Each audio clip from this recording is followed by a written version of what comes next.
The wind slid through the cracked window of the Ford F-100 like a whisper, dry, restless and hot.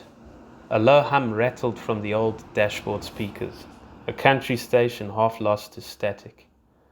The truck sat parked in a narrow strip of shade under an old live oak, its engine idling rough, puffing out white exhaust like an aging beast trying to catch its breath.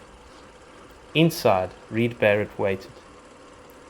His eyes pale grey, hollow from years of poor sleep and worse memories, stayed fixed on the sidewalk just 30 feet ahead.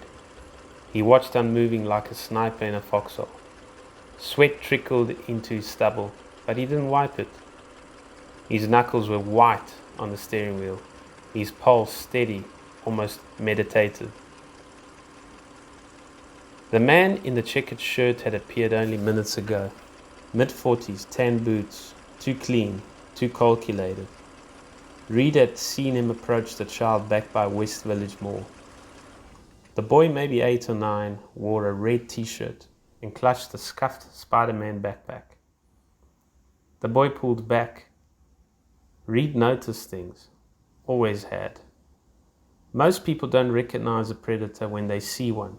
They think monsters snarl and drool, that they're easy to spot. But the worst ones, they smile. They talk about puppies, candy, or like this one, ice cream. Reed's eyes narrowed as he recalled the moment. "I know your mum," the man had said. "I told her I'd pick you up. Let's get you some ice cream first." The boy had hesitated. Then came the hand, not harsh, but possessive, controlled. Reed had seen that same grip once before on his daughter, and he hadn't made it in time. The Ford's engine coughed. Reed's mind snapped back to the present.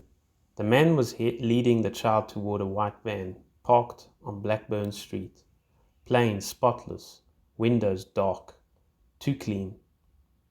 Reed clicked the truck into drive. He followed from 3 car lengths back, turning only when the van did, mimicking its every move. Lemon Avenue shimmered under the noon sun, and up ahead loomed Turtle Creek Park. Green, serene, unaware.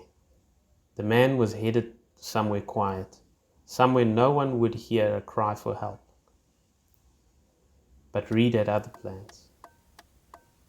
He turned into Lee Parkway, parking 2 spaces behind the van. The stretch was empty, a jogger far off, a couple arguing under a tree across the lot. Reed killed the engine. Silence filled the cabin.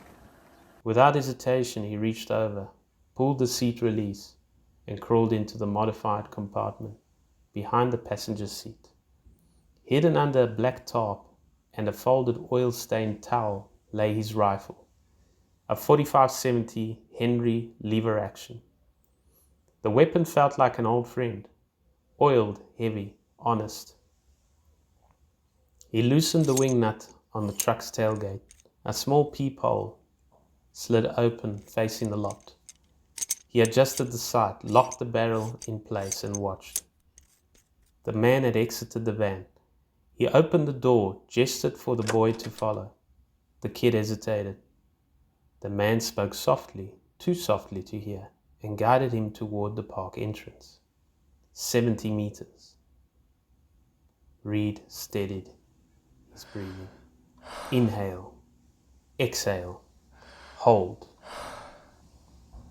The rifle cracked like a thunderclap. A flock of birds burst into the sky from a nearby tree.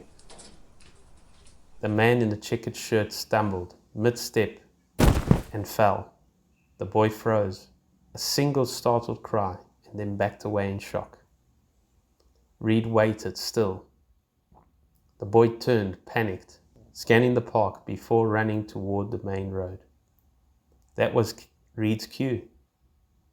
He sealed the hole in the tailgate, locked it in tight, and slid back into the cab. The passenger seat clicked into place. The Ford roared to life. He didn't wait. He pulled out, tires crunching softly on the gravel, and merged back onto Lemon Avenue. He didn't look in the rearview mirror.